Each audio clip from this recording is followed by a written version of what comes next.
तो पिछले एपिसोड में हमने देखा था कि कैसे टेंशन अपने एक्सट्रीम पीक पर आकर रुक गई थी। शाओ चेन और उसके दुश्मनों के बीच का फासला अब एक आखिरी धमाके का इंतजार कर रहा था। दुनिया भर के एक्सपर्ट्स की निगाहें सिर्फ एक ही तरफ टिकी थी और वो था आने वाला मौत का खेल। जहां एक तरफ दुश्मन अपनी पूरी ताकत और घमंड के साथ आगे बढ़ रहे थे, वहीं दूसरी तरफ शाओ चेन अपने शांत और खतरनाक इरादों के साथ उनका इंतजार कर रहा था। लॉर्ड सेंग की अजीब और दैविक शक्तियों ने तो पहले ही दुश्मनों की रूह कांपने पर मजबूर कर दिया था। अब सबको यही देखना था कि आगे इस मौत के खेल में कौन किसका शिकार बनता है। क्या शाओ चेन इन लगातार आने वाले खतरों का सामना कर पाएगा या फिर ये नए दुश्मन कोई और ही तबाही मचाने वाले हैं। इस नए एपिसोड में सब कुछ पलटने वाला है। कहानी की शुरुआत होती है एंशिएंट एरा के एक बहुत ही महान और ताकतवर जीनियस से, जिसका नाम लेंग हानबिंग था। ये बंदा कोई मामूली शख्स नहीं था। इसने सिर्फ 22 साल की छोटी सी उम्र में इमॉर्टैलिटी रेल्म को टच कर लिया था और 40 की उम्र आते आते तो ये पैरागॉन रेल्म का बादशाह बन चुका था। फिर 300 सालों की कड़ी तपस्या के बाद इसने अर्थ पेनिट्रेटिंग रेल्म में कदम रखा और असुरा रेस का सबसे खतरनाक सॉवरेन बन गया। लेकिन आज इसकी औकात और इसका रूप देखकर किसी की भी आंखें फटी की फटी रह जाएं। कहां वो खौफनाक असुरा सॉवरेन और कहां ये एक मोटा थुलथुला सफेद रंग का सुअर। इसकी पूरी बॉडी का मांस थर-थर कांप रहा था और उसकी आंखों में ऐसी दहशत थी जैसे उसने खुद मौत को करीब से देख लिया हो। जब असुरा हाफ मार्शल एंसेस्टर ने अपने सबसे ताकतवर फाइटर की ये हालत देखी तो पहले तो वो सुन्न पड़ गया और अगले ही पल उसका गुस्सा इतना भड़क उठा कि उसकी नाक तक गुस्से से टेढ़ी हो गई। ये आखिर क्या मजाक है, ये क्या हालत बना ली है तूने, वो चिल्लाया। एक इतने बड़े फाइटर का इस भयानक और शर्मनाक तरीके से वापस आना असुरा हाफ मार्शल एंसेस्टर के मुंह पर एक बहुत बड़ा तमाचा था। अपने इस रूप से पूरी तरह टूट चुका लेंग हानबिंग गिड़गिड़ाते हुए कहता है, एंसेस्टर मुझे बचा लीजिए, मुझे इस हालत से बाहर निकालिए। उसका ये दर्द भरा रोना सुनकर असुरा हाफ मार्शल एंसेस्टर की आंखों से एक डिवाइन सातरंगी रोशनी निकलने लगती है। ये रोशनी इतनी ड्रीमी और इल्यूजरी थी कि लग रहा था जैसे वक्त ही थम गया हो। उसने अपनी इस डिवाइन रेडियंस से लेंग हानबिंग की उस मोटी थुलथुली बॉडी को कवर कर लिया। करीब एक चाय पीने जितने वक्त तक वो रोशनी उसकी बॉडी को बदलने की कोशिश करती रही, लेकिन आखिरी में नतीजा 0 निकला। उसकी बॉडी वापस अपने असली रूप में नहीं आ पाई। असुरा हाफ मार्शल एंसेस्टर का चेहरा एकदम सीरियस हो गया और वो भारी आवाज में बोला, ये कोई आम श्राप नहीं है, ये ग्रेट प्रोफेसी टेक्निक है। आखिर किस में इतनी हिम्मत और ताकत है जो इस टेक्निक को मास्टर कर सके। ये बहुत ही ज्यादा डरावना है। ऐसी डिवाइन टेक्निक सिर्फ कर्स वर्ल्ड या बुद्धिज्म में ही एग्जिस्ट करती है। एंसेस्टर समझ चुका था कि ये उसके अकेले की बस की बात नहीं है। उसने साफ कह दिया कि इस अजीब एनर्जी को धीरे धीरे रिफाइन करना पड़ेगा और इसमें कम से कम आधा महीना लगेगा, तब जाके ये सुअर वापस असुरा बन पाएगा। वहीं दूसरी तरफ 9 प्रीफेक्चर्स में एक अलग ही माहौल था। शाओ चेन और उसके साथी इस पूरे नजारे को इमेजिन करके अंदर ही अंदर हक्के बक्के थे। क्राइसिस तो अपनी पूरी ताकत लगाकर जोरों से हंसने लगा।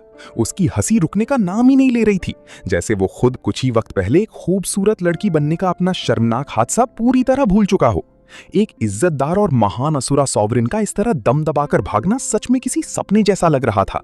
वहां खड़े सभी लोग अब जी गोंग यानी उस मैले कुचैले लॉर्ड जेंग को एक अजीब और खौफ भरी नजरों से देख रहे थे। सबको ये बात पूरी तरह समझ आ चुकी थी कि ये लॉर्ड जेंग देखने में भले ही कैसा भी लगता हो, लेकिन इसकी शक्तियां हद से ज्यादा ईविल और खतरनाक हैं। इसके साथ पंगा लेने का सीधा सा मतलब था अपनी इज्जत और जिंदगी दोनों से हाथ धो बैठना। इसके बाद आसमान की तरफ से एक नई रोशनी उभर कर आती है जो सबका ध्यान अपनी तरफ खींच लेती है। इसका क्या असर होगा ये तो वक्त ही बताएगा। आसमान के उस होराइजन पर एक 5 रंगी फीनिक्स किसी रंगीन बादल की तरह तेजी से तैरती हुई आती दिखाई देती है और उसके ठीक पीछे एक छोटी सी नन्ही फीनिक्स भी थी जो अभी ठीक से उड़ना सीख ही रही थी, अपने छोटे पंखों को फड़फड़ाती हुई। जैसे ही वो जमीन पर आते हैं, एक चमकती हुई रोशनी होती है और दोनों फीनिक्स 2 इंतहाई खूबसूरत लड़कियों के रूप में बदल जाती हैं। बड़ी लड़की जो उस 5 रंगी फीनिक्स का रूप थी, उसकी आंखें चमक रही थीं और चेहरे पर एक अजीब सी कशिश थी, और वो छोटी बच्ची बिल्कुल मासूम और क्यूरियस लग रही थी, जैसे दुनिया की हर चीज उसके लिए नई हो। टेनविस आगे बढ़ता है और शाओ चैन से उनका इंट्रोडक्शन करवाते हुए कहता है, ये मेरी बड़ी बहन है और ये मेरी भांजी। उन्हें देखते ही शाओ चैन के दिमाग में पुरानी यादें ताज़ा हो जाती हैं। उसे तुरंत याद आता है कि ये वही लोग हैं जिनसे वो सदर्न वेस्टलैंड फॉरेस्ट में मिला था, जब कीकी ने उनके घोंसले में गड़बड़ी की थी और इस बड़ी बहन ने उसे सजा दी थी। तब तो ये छोटी बच्ची अपने अंडे के अंदर ही थी। शाओ चैन और बड़ी बहन एक दूसरे को देखकर हल्के से मुस्कुराते हैं, एक पुराने कनेक्शन को एक्नॉलेज करते हुए। अभी ये मिलन चल ही रहा था कि अचानक हवा में एक सुनसान सी खामोशी छा जाती है। वॉइड बिना किसी आवाज के फटता है और वहां से काले घने धुएं में लिपटी हुई एक लड़की बाहर आती है। क्राइसस एकदम से चौंक जाता है और जल्दी से शाओ चैन को उसके बारे में बताता है। ये हमारे असैसिन ऑर्गेनाइजेशन की एक मेन इंचार्ज है। इसे लगता है कि तुम्हारा सॉवरन किंग बैनर का ऑफर काफी अच्छा है, इसलिए ये इस बिजनेस डील को एक्सेप्ट करना चाहती है। ये मिस्टीरियस असैसिन लड़की बिल्कुल बर्फ की तरह ठंडी और इमोशनलेस लग रही थी। उसके आसपास का काला धुआं उसके खतरनाक ऑरास को और बढ़ा रहा था। बिना वक्त जाया किए वो अपनी शक्तियों से एक अलग ही डायमेंशनल स्पेस ओपन करती है और शाओ चैन को एक सीक्रेट मीटिंग के लिए वहां इनवाइट करती है। अंदर जाकर दोनों के बीच एक भयानक डील फाइनल होती है। असैसिन ऑर्गेनाइजेशन शाओ चैन के 2 एम्परर लेवल दुश्मनों को मौत के घाट उतारेगी और बदले में शाओ चैन उन्हें रिवॉर्ड के तौर पर सॉवरन किंग बैनर देगा। हालांकि बैनर अभी नहीं दिया जाना था, लेकिन डील पक्की करने के लिए शाओ चैन ने एडवांस के तौर पर उन्हें 20 यिनवुड गिनसेंग फ्रूट्स दे दिए। ये फ्रूट्स आम नहीं थे, इन्हें एक हाफ एंसेस्टर द्वारा सालों तक रिफाइन किया जाता था, इसलिए इनकी वैल्यू बहुत ज्यादा थी। थोड़ी ही देर बाद हवाओं को तीर की तरह चीरते हुए ड्रैगन रेबल किंग वहां शाओ चैन और उसके दोस्तों के पास पहुंचता है। लेकिन इस बार वो अकेला नहीं था। उसके ठीक पीछे आसमान को ढांप लेने वाले काले डिमोनिक बादल थे, जिनके अंदर से एक खून जमा देने वाली यिन विंड की दहाड़ सुनाई दे रही थी। ऐसा लग रहा था जैसे कोई भयानक डिमोनिक गॉड इस दुनिया में उतर आया हो। फिर बादलों को फाड़ते हुए एक करीब 30 मीटर लंबा विशाल जानवर बाहर निकलता है। उसकी बॉडी पर चमकते हुए काले स्केल्स थे और उसका पूरा जिस्म एक लोमड़ी या जैकल जैसा दिख रहा था। उसके आसपास खून का लाल धुआं तैर रहा था और उसके अंदर से आने वाली किलिंग इंटेंट इतनी स्ट्रांग थी कि आसपास खड़े लोगों का दिल जोर से धड़कने लगा। ये कोई और नहीं बल्कि लेजेंडरी याजी था, ड्रैगन एंसेस्टर के बेटे का डायरेक्ट वंशज। कहा जाता है कि याजी किसी का एहसान कभी नहीं भूलता और अपनी इस पूरी तैयारी के बीच 9 प्रीफेक्चर्स में 2 यक्षा सॉवरेंस अपनी पूरी ताकत और घमंड के साथ दाखिल होते हैं। उन्हें अपनी शक्ति पर इतना गुरूर था कि उन्होंने अपने आने को छुपाने की थोड़ी सी भी कोशिश नहीं की। वो सीधा माउंट ताई पर पहुंचते हैं और अपने पूर्वजों द्वारा छोड़ी गई निशानियों को देख रहे थे। उनके लिए शाओ चैन को मारना कोई बड़ा टास्क नहीं था, बल्कि वो उसे अपने पैरों की धूल के बराबर भी नहीं समझते थे। लेकिन तभी अचानक उन्हें एहसास होता है कि वो कीड़ा जिसे वो मारना चाहते थे वो खुद उनके सामने खड़ा है। दोनों यक्षा सॉवरेंस एक गंदी सी हंसी हंसते हुए शाओ चैन को ताना मारते हैं, यहां आने की तुम्हारी हिम्मत की दाद देनी पड़ेगी, लेकिन ये तुम्हारी सबसे बड़ी बेवकूफी है। अपनी गर्दन खुद ही काट लो और अपनी आत्मा को खुद ही खत्म कर दो, यही तुम्हारे लिए बेहतर होगा। उनका घमंड ऐसे चलक रहा था जैसे कोई भगवान किसी चींटी को देख रहा हो, लेकिन शाओ चैन की चेहरे पर शिकन तक नहीं आती। वो बिल्कुल शांति से कहता है, अगर तुम इस पवित्र माउंट ताई को तबाह नहीं करना चाहते तो आओ मुझसे ईस्टर्न सी में आकर मिलो। और इतना कहकर वो वहां से निकलने की तैयारी करता है। शाओ चैन की बात सुनकर एक यक्षा सॉवरेन गुस्से से झुंझला उठता है।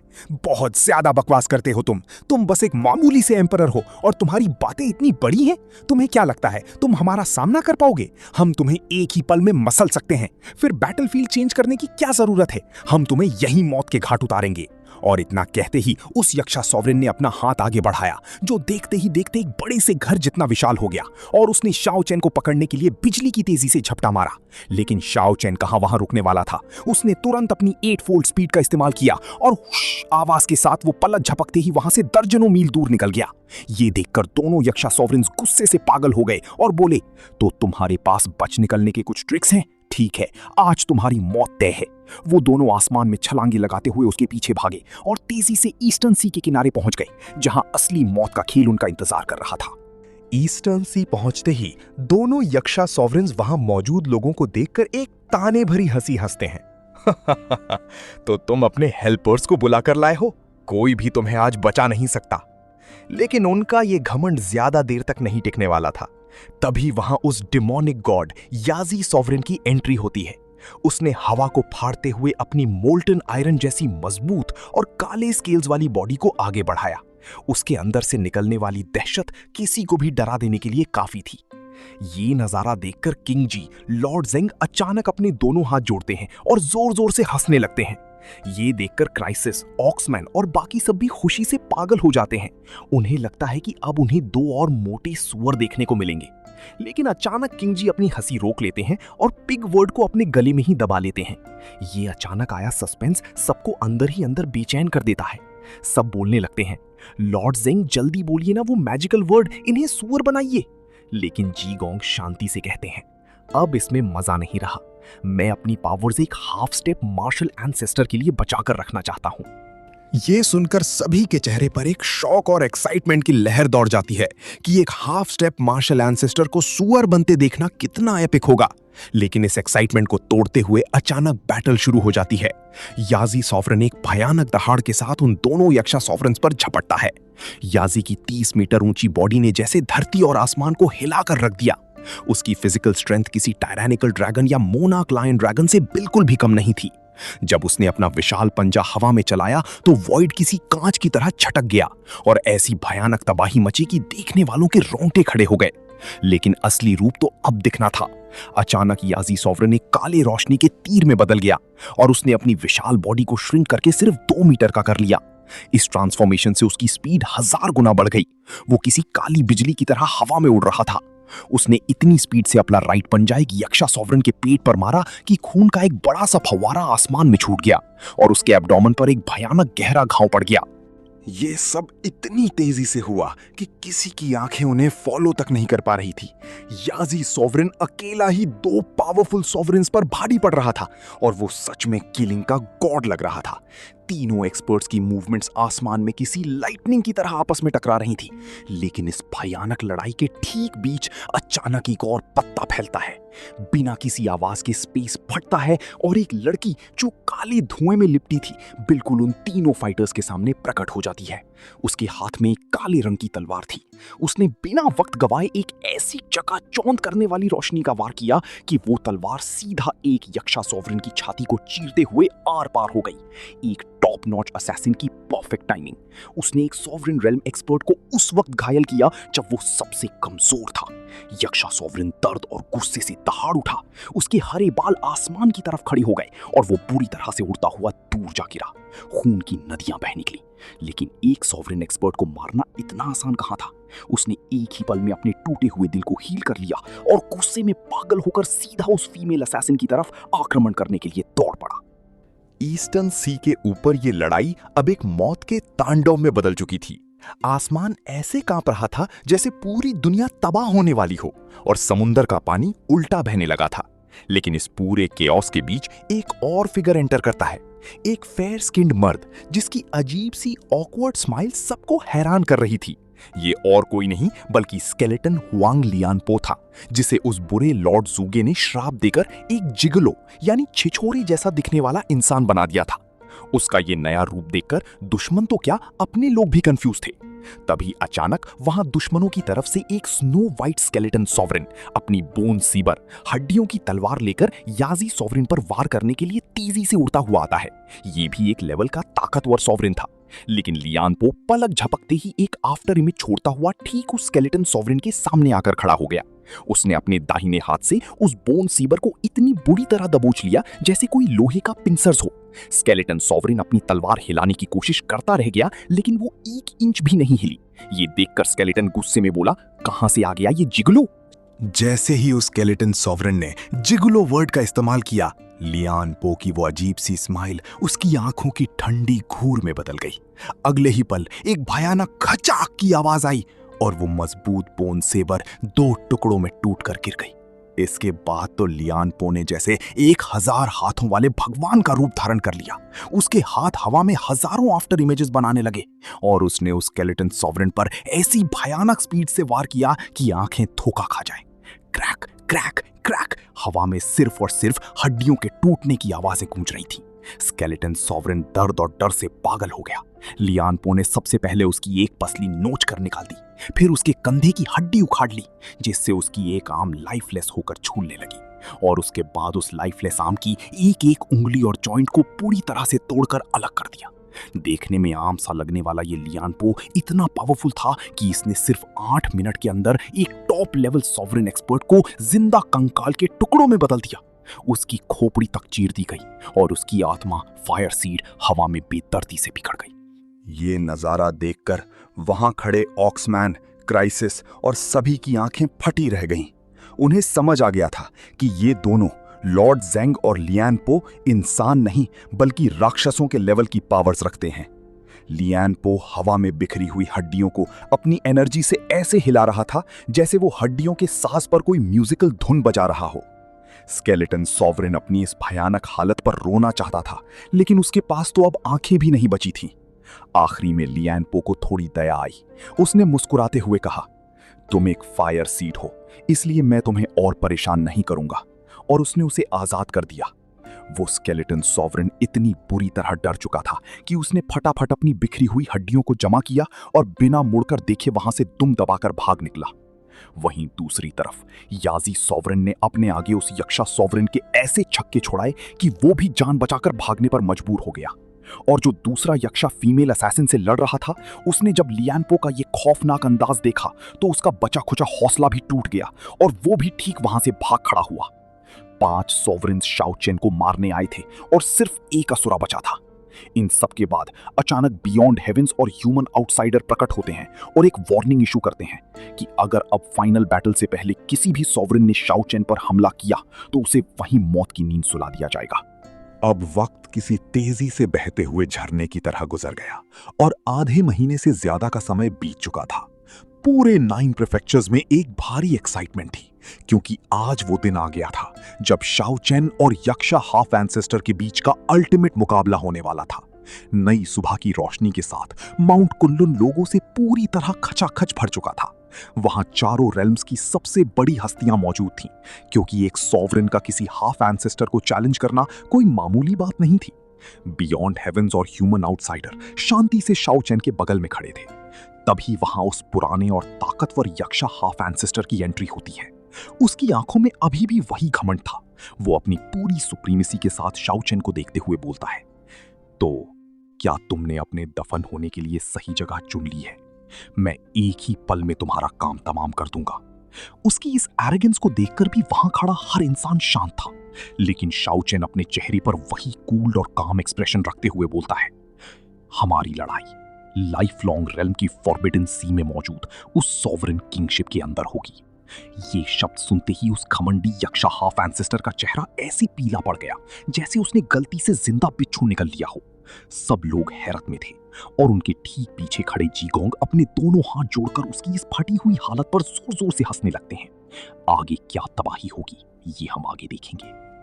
पिछले एपिसोड के आखिरी सीन में हमने देखा था कि जैसे ही शाओ चेन ने लाइफ लॉन्ग रेल्म के फॉरबिडन सी में मौजूद सॉवरेन किंगशिप का नाम लिया, पूरे माउंट कुनलून पर एक ऐसी मौत जैसी खामोशी छा गई जैसे किसी ने सबकी सांसें रोक ली हों।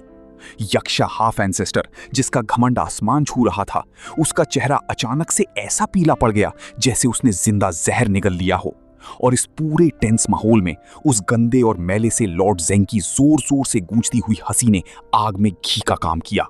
वो हंसी सीधे यक्षा हाफ एंसेस्टर के ईगो पर एक भारी हथौड़े की तरह लग रही थी। आसपास खड़े हजारों टॉप लेवल कल्टिवेटर्स और दूसरे सॉवरेन एक्सपर्ट्स की निगाहें अब यक्षा हाफ एंसेस्टर पर टिकी थीं। सबके दिमाग में एक ही सवाल था, क्या ये महान और ताकतवर हाफ एंसेस्टर इस मौत के जाल में कदम रखने की हिम्मत करेगा? क्योंकि सॉवरेन किंगशिप कोई आम जगह नहीं थी, ये एक ऐसी जगह थी जिसका नाम सुनते ही बड़े बड़े एंसेस्टर्स की रूह कांपने लगती थी। आखिर सॉवरेन किंगशिप इतनी खौफनाक क्यों थी? इसका राज उसकी हिस्ट्री में छुपा था। ये कोई मामूली जहाज नहीं था, बल्कि ये एक कर्स्ड और टैबू एग्जिस्टेंस था जो लाइफ लॉन्ग रेल्म के उस भयानक समुंदर में सदियों से तैर रहा था।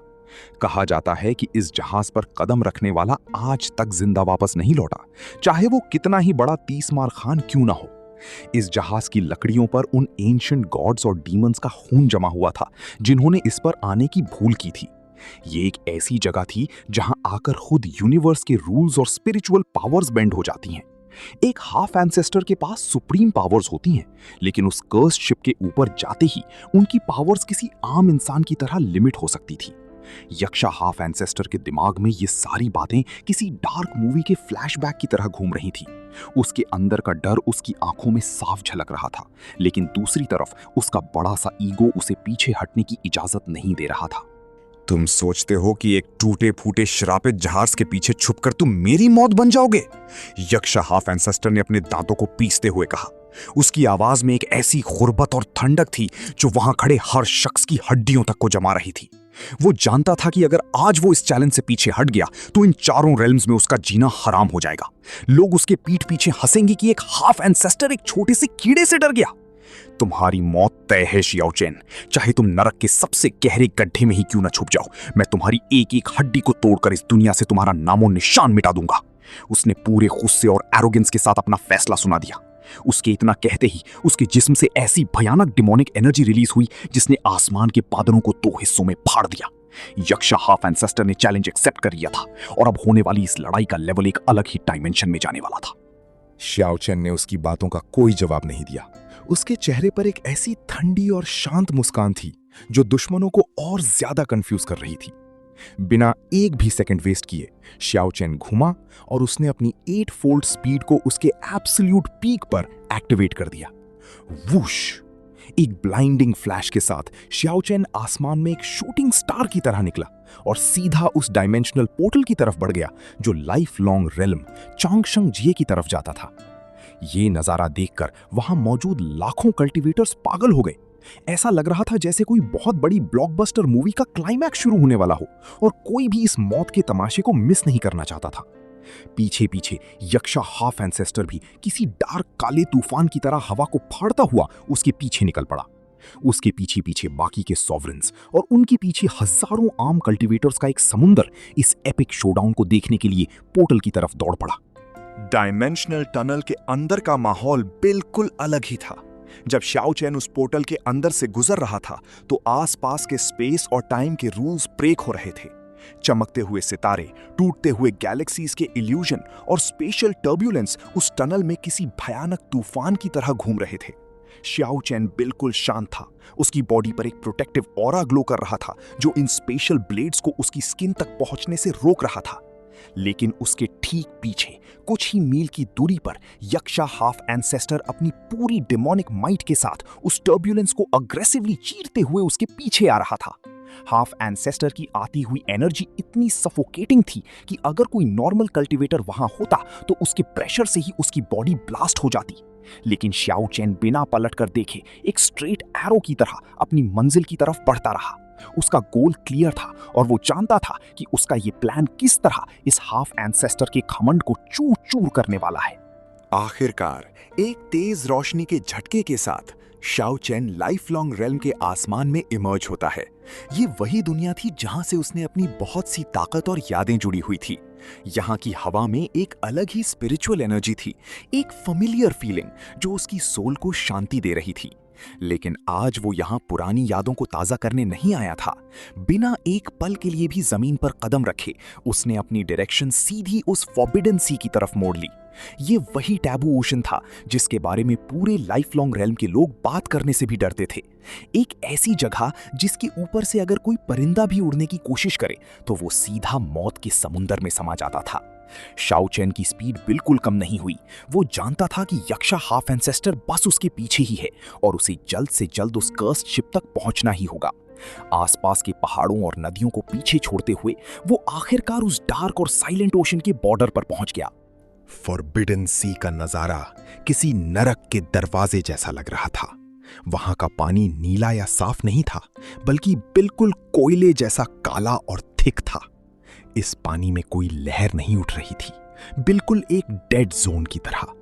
हवा में एक अजीब सी लाशों जैसी बदबू थी और आसमान पर हमेशा एक घने काले कोहरे की चादर छाई रहती थी, जिससे धूप का एक तिनका भी पानी तक नहीं पहुंचता था।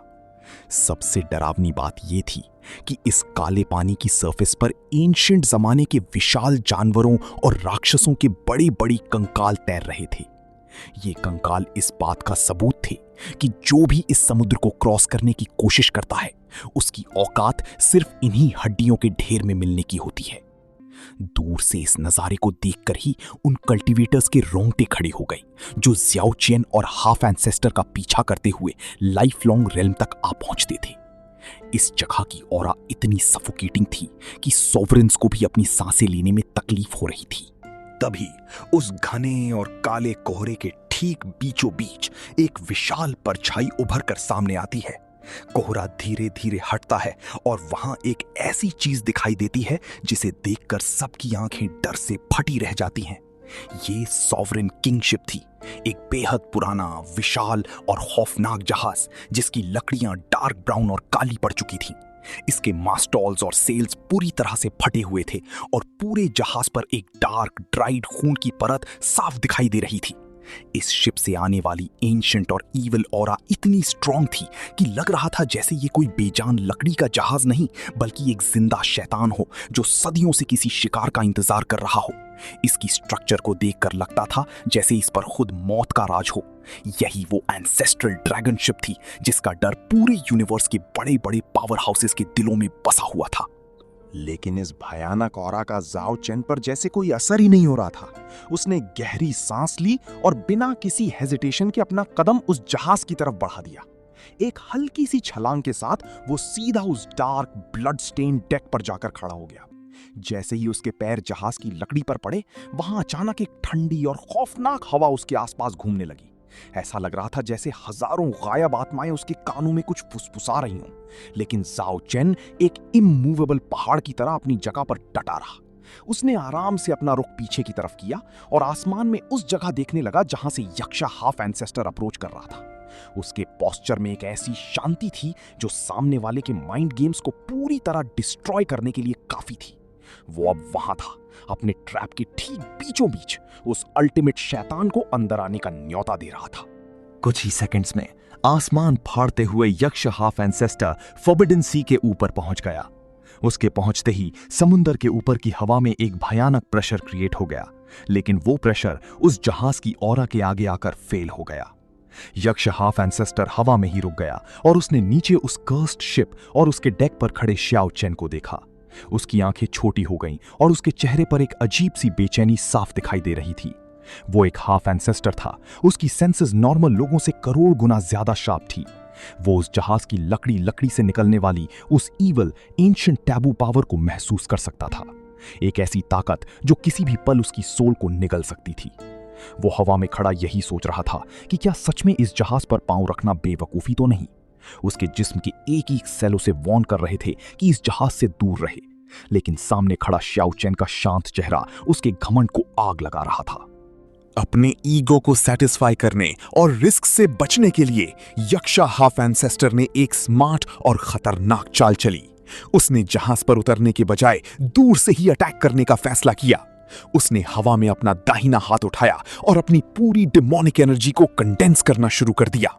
देखते ही देखते उसके हाथ के आगे एक पहाड़ जितना विशाल हरे रंग का ग्लोइंग डिमोनिक क्लॉ बन गया। ये क्लॉ इतना बड़ा और डेविस्टेटिंग था कि इसके प्रेशर से ही आसमान क्रैक होने लगा था। तुम्हें लगता है ये सड़ी गली लकड़ी तुम्हें मुझसे बचा लेगी? मैं तुम्हें और इस जहाज दोनों को यहीं इस काले पानी में दफन कर दूंगा। यक्षा हाफ एंसेस्टर जोर से दहाड़ा और उसने वो विशाल पहाड़ जैसा क्लॉ पूरी ताकत से श्याओ चेन और उस सॉवरेन किंग शिप के ऊपर दे मारा। अटैक इतना फास्ट और ब्रूटल था कि देखने वालों की सांसें अटक गई थीं। सबको लगा कि अब ये शिप और श्याओ चेन दोनों पाउडर बन जाएंगे। लेकिन जो अगले ही पल हुआ, उसने सबकी सोच को जड़ से हिलाकर रख दिया। जैसे ही वो भयानक डिमोनिक क्लॉ उस जहाज के आसपास के इनविजिबल ऑरा जोन में एंटर किया, जहाज के टूटे हुए मास से एक इंतहाई डार्क और टेरिफाइंग काली रोशनी निकलकर ऊपर की तरफ शूट हुई। बूम! एक ऐसी आवाज आई जैसे दो गैलेक्सीज आपस में टकरा गई हों। वो काली रोशनी उस हरे रंग के डिमोनिक क्लॉ से टकराई और बिना किसी एफर्ट के उस विशाल क्लॉ को किसी कांच के खिलौने की तरह टुकड़ों में तोड़ दिया। यक्षा हाफ एंसेस्टर का वो सुप्रीम अटैक, जिसमें इतनी ताकत थी कि वो आसानी से पूरे माउंटेन्स को डस्ट में बदल सकता था, इस जहाज की डिफेंस के आगे सेकंड भी नहीं टिक पाया। हर एक सिंगल एनर्जी शार्ड हवा में ही डिसॉल्व हो गया, जैसे जहाज की कर्स्ड पावर ने उस एनर्जी को खा लिया हो। दूर खड़े कल्टिवेटर्स और सॉवरेंस की तो ऐसी हालत हो गई कि उनके मुंह खुले के खुले रह गए। ये इम्पॉसिबल है। सबके दिमाग में बस यही चल रहा था। यक्षा हाफ एंसेस्टर को एक बहुत बड़ा झटका लगा और उसकी बॉडी हवा में एक कदम पीछे खिसक गई। उसका चेहरा अब देखने लायक था, एक तरफ शौक और दूसरी तरफ बेइज्जती का गुस्सा। ये तो उसके लिए वही ये तो धोती खोल रहा है वाली सिचुएशन हो गई थी। श्याओ चेन डेक पर बिल्कुल आराम से अपने हाथ बांधे खड़ा था। उसके चेहरे पर वो स्मर्क, कुटिल मुस्कान और भी ज्यादा डार्क हो चुकी थी। उसने हवा में खड़े उस माइटी हाफ एंसेस्टर को देखते हुए एक ठंडी आवाज में ताना मारा, क्या हुआ यक्षा? तुम्हारी पावर्स बस यहीं तक थी? अगर तुम्हें सच में मेरी जान चाहिए तो तुम्हें अपना डर भुलाकर मर्द बनकर इस डेक पर कदम रखना ही पड़ेगा। दूर से खड़े होकर बच्चों की तरह पत्थर फेंकना बंद करो। श्याओ चेन के ये शब्द किसी तीर की तरह सीधे उस हाफ एंसेस्टर के दिल और ईगो पर जाकर लगे। उसकी बेइज्जती अब ग्लोबल लेवल पर हो चुकी थी और वहां मौजूद हर एक आंख उसे जज कर रही थी। अब यक्षा हाफ एंसेस्टर के सामने एक ऐसी डेड एंड आकर खड़ी हो गई थी जहां दोनों तरफ सिर्फ मौत और बर्बादी थी। इज्जत का सवाल अब सबसे बड़ा बन चुका था। अगर वो अब यहां से बिना श्याओ चेन को मारे इस जहाज के डर से भाग जाता है तो उसकी सालों की बनाई हुई इज्जत पल भर में खाक हो जाएगी। वो पूरे रेल्म्स में एक डरपोक और बुजदिल के नाम से जाना जाएगा और असुरा रेस उसकी औकात मिट्टी में मिला देगी। लेकिन दूसरी तरफ अगर वो उस शिप पर लैंड करता है तो उसे इस कर्स्ड जहाज के उस अनसीन एंशिएंट ईविल का सामना करना पड़ेगा जिसका एंड किसी को नहीं पता। उसके अंदर की घबराहट और उसके बाहर का प्राउड ईगो आपस में एक भयानक वॉर लड़ रहे थे। उसके माथे पर पसीने की बूंदें चमकने लगी थी। वहां पीछे खड़े सभी स्पेक्टेटर्स अपनी सांसें रोके बस यही देख रहे थे कि अब ये बड़ा बॉस क्या मूव चलने वाला है। उसका फैसला ही इस पूरे आर्क का टर्निंग पॉइंट होने वाला था। आखिरकार ईगो की आग ने उसके डर को दबा दिया। उसकी आंखें खून की तरह लाल हो चुकी थी। तुम्हारी हिम्मत कैसे हुई मुझे चैलेंज करने की? एक सड़ी हुई लकड़ी मुझे नहीं रोक सकती। यक्षा हाफ एंसेस्टर एक भयानक दहाड़ के साथ हवा से नीचे की तरफ डाइव लगा देता है। उसके डिसेंट करते ही उसके जिस्म से ऐसी पावर निकल रही थी जैसे कोई मीटियर जमीन की तरफ गिर रहा हो। एक लाउड थड के साथ उसके पैर उस सॉवरेन किंग शिप के काले और खून से सने हुए डेक पर पड़ते हैं। जैसे ही उसने उस कर्स्ड लकड़ी को टच किया, पूरा माहौल अचानक से 180 डिग्रीज पलट गया। हवा एकदम से हैवी हो गई, जैसे ग्रेविटी 10 गुना बढ़ गई हो। यक्षा हाफ एंसेस्टर ने तुरंत फील किया कि उसके बॉडी की वो सुप्रीम हाफ एंसेस्टर लेवल की डिवाइन एनर्जी अचानक से ब्लॉक होने लगी है। उसकी औकात किसी आम वॉरियर के बराबर लेवल पर रेस्ट्रिक्ट की जा रही थी। ये रियलाइजेशन उसके माइंड को सुन करने के लिए काफी थी। और सबसे भयानक बात तो अब शुरू हुई थी। जहाज को अचानक महसूस हो गया था कि एक हाफ एंसेस्टर ने उस पर कदम रखा है। इस टैबू जहाज का पूरा सिस्टम ट्रिगर हो चुका था। आसपास के खून से सने लकड़ियों में से डार्क शैडोज और वियर्ड क्रीपी रोने की आवाजें आने लगीं। ऐसा लग रहा था जैसे शिप के अंदर सोए हुए पुराने गॉड्स की आत्माएं अब जाग रही हों।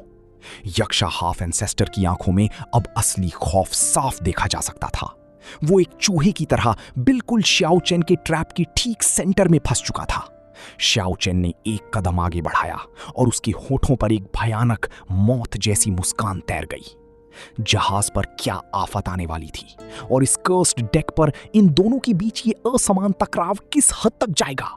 इन शैडोज और टैबू पावर्स का अगला शिकार कौन होगा, इसका पता चलेगा हमें नेक्स्ट एपिसोड में। जैसे ही पिछले एपिसोड की आखिरी पल में शाओ चेंग ने उस मौत की औरा वाली सूखी हुई लाश को पूरी ताकत से यक्षा हाफ एंसेस्टर की तरफ फेंका, उस अंधेरे स्कल के अंदर का माहौल एकदम से नरक जैसा हो गया। यक्षा की आंखें डर से फटी की फटी रह गई। वो एक हाफ एंसेस्टर था। उसकी सेंसेस किसी भी आम इंसान से करोड़ों गुना ज्यादा शार्प थी और इस वक्त उसका दिमाग उसे चिल्ला चिल्लाकर वार्निंग दे रहा था कि ये लाश कोई आम चीज नहीं है। उस ईवल कॉर्प से निकलने वाली ठंडी और हड्डियों को जमा देने वाली यिंची इतनी भयानक थी कि यक्षा के पूरे जिस्म के रोंगटे खड़े हो गए। ये एक एंसेस्टर गॉड की लाश थी। तुम पागल हो चुकी हो, यक्षा गुस्से और डर के मारे चिल्लाया, लेकिन तब तक बहुत देर हो चुकी थी।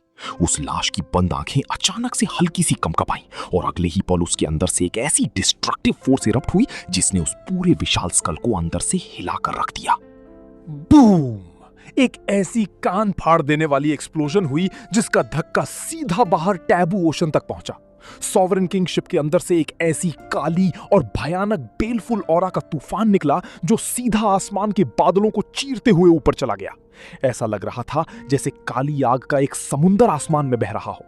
गोल्डन टैबू ओशन का शांत पानी अब पूरी तरह से पागल हो चुका था। उसकी लहरें आसमान को छूने लगी थी और इस मौत के तूफान के बीचों बीच यक्षा हाफ एंसेस्टर की एक दर्द भरी और कांपने वाली चीख सुनाई दी। जब धुआं थोड़ा छटा तो यक्षा की हालत देखकर किसी की भी रूह कांप जाए। उसका आधा जिस्म किसी ने जैसे चाकू से छील दिया था। जैसे कोई कसाई किसी जानवर का मांस काटता है, ठीक वैसे ही यक्षा के राइट साइड की पूरी फ्लैश गायब हो चुकी थी और सिर्फ खून से सनी हुई हड्डियां दिख रही थी। ये एक हाफ एंसेस्टर के लिए सबसे भयानक और शर्मनाक सजा थी। उधर शाओ चैन का 10 मीटर लंबा स्टोन बॉडी भी इस एक्सप्लोजन के झटके से बुरी तरह हिला था। जिस राइट पाम से उसने उस लाश को फेंका था वो पूरी तरह से क्रैक हो चुका था और ऐसा लग रहा था कि किसी भी पल टूटकर बिखर जाएगा। स्टोन बॉडी जिसमें एक एंसेस्टर गॉड को रोकने की ताकत थी, वो भी इस लाश की पावर झेल नहीं पाई। दोनों याओ चैन और यक्षा उस लाश से दूर हट गए और हवा में सांसें रोके खड़े हो गए। लाश अभी भी वहां पड़ी थी। उस पे सिर्फ एक पीले रंग की सूखी स्किन थी और उसके बाल किसी सूखी घास की तरह बिखरे हुए थे। लेकिन तभी इस मौत जैसी खामोशी में एक हल्की सी आवाज आई। याओ चैन और यक्षा दोनों की नजरें उस लाश पर टिकी और जो उन्होंने देखा उसने उनके दिलों की धड़कन रोक दी। उस ईविल कॉर्प्स की लेफ्ट पिंकी फिंगर, छोटी उंगली ने अचानक से एक हल्का सा मूवमेंट किया था। क्या एक सदियों पुरानी मौत की नींद सोई हुई लाश वापस जिंदा हो रही थी? इस ख्याल ने ही दोनों एक्सपर्ट्स को अंदर तक डरा दिया। इस खौफनाक सिचुएशन को देखकर यक्षा हाफ एंसेस्टर समझ गया कि अगर वो इस जहाज के अंदर ज्यादा देर रुका तो ये लाश उसे जिंदा नहीं छोड़ेगी। उसकी औकात और शक्ति यहां पूरी तरह से सप्रेस हो रही थी।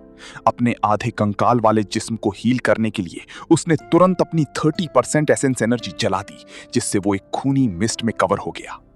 छोटे कीड़े, तुमने आग से खेलने की भूल की है। अगर मैंने तुम्हें इतनी आसानी से मरने दिया तो ये तुम्हारे लिए बहुत बड़ा इनाम होगा। यक्षा गुस्से से दहाड़ते हुए एक स्पेक्टर की तरह स्याओ चैन की तरफ झपटा। उसके जिस्म से ऐसी भयानक ग्रीन रोशनी निकल रही थी जो किसी नरक की आग की तरह लग रही थी और अगले ही पल उसके ठीक पीछे एक मिस्टीरियस पोर्टल बिना किसी आवाज के ओपन हुआ। यक्षा ने स्याओ चैन को पकड़ा और दोनों उस पोर्टल के अंदर खींच लिए गए। पीछे से वो डायमेंशनल डोर बूम करके बंद हो गया और बाहर खड़े बाकी डीटीज और हाफ एंसेस्टर्स उनकी ऑरा को पूरी तरह से खो चुके थे। जब शाओ चैन की आंखें खुली तो वो उस अंधेरे स्कल के अंदर नहीं था। उसकी आंखों के सामने का नजारा एकदम बदल चुका था। ऊपर सफेद बादल थे और नीचे एक अनंत और विशाल पहाड़ों की रेंज फैली हुई थी। वहां घने पुराने जंगल थे जहां से अजीब और एंशिएंट जानवरों की आवाजें आ रही थीं। ये जगह किसी प्राइमोर्डियल एरा जैसी लग रही थी। तभी यक्षा हाफ एंसेस्टर की भारी और घमंडी आवाज पूरे आसमान में गूंजी। तुमने धोखा किया, शाओ चैन ने ठंडे दिमाग से कहा। तुम मुझे स्पेस के थ्रू बैटलफील्ड से बाहर ले आए हो। यक्षा एक कुटिल हंसी हंसते हुए बोला, मैं वहां अपनी पूरी ताकत इस्तेमाल नहीं कर पा रहा था, लेकिन ये मेरा वनशांग वर्ल्ड, माइरिएट फिनोमिनन वर्ल्ड है। यहाँ के पहाड़, नदियां, आसमान सब मेरा है। अब मैं तुम्हें बताऊंगा कि एक कीड़े और एक भगवान में क्या फर्क होता है। और इतना कहते ही यक्षा के हरे बाल हवा में उड़ने लगे और उसके पीछे जमीन से सैकड़ों विशाल पहाड़ उखड़कर आसमान में तैरने लगे। मार डालो! यक्षा की इस एक दहाड़ के साथ आसमान में तैरता हुआ एक 3 किलोमीटर लंबा चमकता हुआ पहाड़ किसी उल्का पिंड यानी मीटियोर की तरह सीधा शाओ चैन की तरफ गिरा। शाओ चेंग कहां पीछे हटने वाला था। उसने अपने हाथ में पकड़ी विशाल स्टोन सॉर्ड को पूरी ताकत से घुमाया और बैंग, उस पहाड़ को हवा में ही 2 टुकड़ों में चीर दिया। लेकिन ये तो बस शुरुआत थी। यक्षा के पीछे तैरते हुए बाकी सैकड़ों पहाड़ अब एक साथ शाओ चेन की तरफ बरसने लगी। आसमान ब्लाइंडिंग लाइट्स और डेफनिंग रंबल से भर गया। शाओ चेन ने अपनी तलवार को आसमान की तरफ पॉइंट किया और उसे चारों तरफ घुमाना शुरू किया। उसकी स्वॉर्ड की एक भयानक समुद्र की लहरों की तरह फैली। बूम बूम बूम, सैकड़ों पहाड़ हवा में ही डस्ट और रबल में बदल गई। लेकिन इस भयानक टकराव में शाओ चेन ने इतनी ताकत लगा दी थी कि उसकी पहले से क्रैक्ड राइट आर्म अब ऑलमोस्ट टूटने की कगार पर आ गई। तभी उसके अंदर छुपे रेनबो होली ट्री ने एक 7 रंगी यानी 7 कलर्ड डिवाइन लाइट रिलीज की, जो उसके स्टोन आर्म को इंस्टेंटली हील करने लगी। जैसे ही उसकी आर्म हील हुई, शाओ चेन की आंखों में एक आग जल उठी। उसने अपनी तलवार को नीचे किया और अपने हाथ को एक चाकू की तरह हवा में उठाया। God slaying! शाओ चेन की आवाज पूरे वांगशियांग वर्ल्ड में बिजली की तरह कड़कड़ाई। ये कोई आम अटैक नहीं था, ये हेवनली स्टील एंशिएंट टेक्निक का सबसे खतरनाक रूप था। स्टोन मैन की इंडिस्ट्रक्टिबल बॉडी के साथ इस मूव को यूज करने से इसकी ताकत आसमान छू गई थी। आसमान फाड़ते हुए एक विशाल हेवनली स्टील यानी पवित्र पत्थर का खंबा प्रकट हुआ, जिसके चारों तरफ हजारों डिवाइन सोर्ड्स और सेबर्स आग की तरह घूम रही थीं। ये स्टील ऐसी डिवाइन सजा की तरह नीचे आ रहा था जिसके आगे भगवान भी झुकने पर मजबूर हो जाएं। यक्षा को अचानक अपनी मौत अपने सामने आती हुई दिखी। उसका घमंड और डर दोनों पीक पर थे। उसने तुरंत अपनी बाउंडलेस डिमोनिक बॉडी एक्टिवेट की और उसकी सूखी हुई बॉडी अचानक से बढ़कर 100 मीटर लंबी हो गई। उसने अपने विशाल हाथों को आसमान की तरफ उठाया ताकि वो इस आती हुई मौत को रोक सके। बैंग! दोनों सुप्रीम फोर्सेस आपस में इतनी बुरी तरह टकराएं कि पूरा वेंगशैंग वर्ल्ड कांप उठा। आसमान के बादल पूरी तरह से फाड़ दिए गए और जमीन की एंडलेस माउंटेन रेंजेस रेत की तरह ढह गईं। धुआं और मिट्टी पूरे आसमान में छा गया। यक्षा ने गुस्से में पागल होते हुए एक 60 मीटर लंबी जेड ग्रीन रंग की आग से लिपटी हुई तलवार निकाली। Invulnerable sword fire burning the heavens, वो चिल्लाया। शाओ चेन ने भी अपने 100 मीटर लंबे स्टोन बॉडी के साथ अपनी विशाल स्वॉर्ड को आगे बढ़ाया। क्लैंग! दोनों तलवारें आपस में टकराईं और आसमान रंगीन आग में नहा गया। लेकिन ठीक उसी पल ची ची ची, शाओ चेन की स्टोन बॉडी के अंदर से अचानक 3 बेहद चमकती हुई डिवाइन रेनबो सोर्ड्स बिजली की स्पीड से बाहर निकली। ये रोशनी इतनी ब्लाइंडिंग थी कि आसमान में और कुछ दिख ही नहीं रहा था। यक्षा को समझ आता तब तक बहुत देर हो चुकी थी। ये तीनों तलवारें स्पेस और टाइम को क्रॉस करती हुई सीधा यक्षा के विशाल सीने के आर पार निकल गईं। यक्षा के सीने से खून के 3 भयानक फव्वारे छूट गए। उस हाफ एंसेस्टर का इनविंसिबल डिमोनिक बॉडी, जिसे सालों से किसी ने एक खरोच तक नहीं दी थी, आज एक कीड़े के हाथों चीर दिया गया था। यक्षा ने डर और गुस्से के मारे एक दर्द भरी चीख मारी। उसका घमंड तो कब का चूर हो चुका था। वो तीनों डिवाइन सोर्ड्स वापस घूमकर याओ चेन की स्टोन बॉडी में समा गईं। लेकिन याओ चेन कहां रुकने वाला था। आज उसने सोच लिया कि वो इस यक्षा का नामो निशान मिटा देगा। उसने अपनी सुप्रीम टेक्निक 8 फोल्ड इनकार्नेशंस को एक्टिवेट किया। स्टोन स्टैचू की स्पीड अचानक से इतनी बढ़ गई कि उसने स्पेस को एक कांच की तरह काट दिया और एक ब्लिंक में ही वो उड़ते हुए यक्षा के ठीक सामने आ गया। बैंग! याओ चेन ने पूरी ताकत से यक्षा की छाती पर एक और भयानक वार किया, जिससे यक्षा मुंह से खून थूकता हुआ दर्जनों मील पीछे जा गिरा, सिर्फ अपनी आफ्टर इमेजेस हवा में छोड़ता हुआ। यक्ष समझ चुका था कि फिजिकल फाइट में वो इस पत्थर के राक्षस को हरा नहीं सकता। उसका जिस्म अब तक 30% एनर्जी खो चुका था। हवा में रुकते हुए उसने खुद को इस वांगशांग दुनिया के साथ मर्ज कर लिया। उसकी आवाज किसी नरक के शैतान जैसी लग रही थी। वांगशांग वर्ल्ड इमर्ज। अगले ही पल वो टूटे हुए पहाड़ गायब हो गए। उनकी जगह एक अनंत प्लेन मैदान आ गया, जिसके बीचों बीच एक बड़ी नदी बह रही थी और किनारे पर शहर बसे थे। लेकिन सबसे भयानक बात यह थी कि उस आसमान से एक अनंत आर्मी निकलकर शाओ चेन की तरफ चार्ज करने लगी। जब शाओ चेन ने उन्हें ध्यान से देखा तो उसकी आंखें फटी रह गईं। इस आर्मी को लीड करने वाले कोई और नहीं बल्कि उसके अपने दोस्त लॉरेंस क्राइसस ऑक्समैन थे, और उनके ठीक पीछे उसके अपने माँ बाप थे। ओल्ड यक्षा, क्या तुम्हारे पास और कोई चाल नहीं बची? मेरी आत्मा लोहे की तरह मजबूत है। ये सस्ते इल्यूजन्स मुझे नहीं डरा सकते। शाओचेन ने तलवार आगे बढ़ाते हुए कहा, जो भी सामने आएगा मैं उसे मार दूंगा। शाओ चेन ने बिना हिचकिचाए अपनी स्वॉर्ड को हॉरिजॉन्टली स्विंग किया और एक ही वार में उस पूरी आर्मी को खून के फव्वारों में तबाह कर दिया। सब कुछ मिट गया, लेकिन तभी यक्षा की गूंजती हुई ठंडी हंसी हवा में फैली। तुम्हें क्या लगता है मैं इतना बेवकूफ हूं? ये सिर्फ इल्यूजन्स नहीं थे। यक्षा ने एक दर्दनाक सच बताया। जब तक तुम्हारे दोस्त और परिवार वाले जिंदा हैं, मेरा वानश्यांग वर्ल्ड उनकी डिवाइन पावर और सोल का एक हिस्सा यहां खींच सकता है, चाहे वो किसी भी डायमेंशन में हो। जब तुमने उन्हें अभी मारा तो तुमने दरअसल उनकी असली आत्मा और डिवाइन सोर्स को बर्बाद किया है। बाहर की दुनिया में लॉरेंस, ऑक्समैन और बाकी सबको अचानक महसूस हुआ कि उनकी बॉडी की एनर्जी एकदम से कमजोर हो गई है।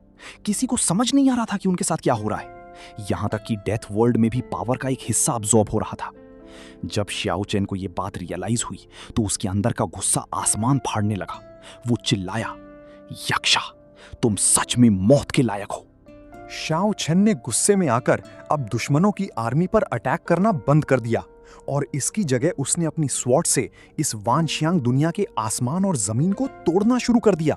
ब्रैट, जितना पागल होना है हो जा, थोड़ी देर में मैं तेरी लाश उठाऊंगा, यक्षा घमंड से बोला। लेकिन ठीक उसी पल एक बहुत ही ठंडी और डिवाइन औरत की आवाज उस इल्यूजनरी दुनिया में गूंजी। इस एक आवाज ने जैसे टाइम और स्पेस दोनों को रोक दिया। यक्षा का पूरा दिमाग कांप उठा। वहां हवा में एक लड़की प्रकट हुई जिसके सर पर 7 रंगी 7 कलर्ड क्राउन था और वो बादलों पर खड़ी थी। ये चिंगचिंग थी। उसने सिर्फ अपनी एक मासूम सी उंगली जेड फिंगर को हवा में टैप किया और अगले ही सेकंड वो पूरा फेक आसमान शीशे की तरह टूटकर बिखर गया। मेरे खिलाफ साजिश करने की कोशिश, तुम्हें इसकी कीमत चुकानी पड़ेगी। चिंगचिंग की आवाज के साथ ही एक ऐसी भयानक फोर्स निकली जिसने यक्षा को इतनी बुरी तरह हिट किया कि वो हवा में उड़ता हुआ चीख पड़ा। एक सॉवरेन किंग एक्सपोर्ट। यक्षा डर से पागल हो गया कि शाओ चेन के दिमाग में एक हाफ एंसेस्टर लेवल की आत्मा छुपी हुई है।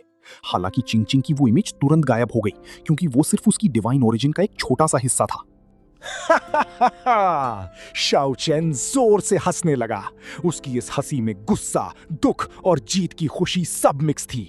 ओल्ड यक्षा, तूने अपने ही पैर पर कुल्हाड़ी मार ली है।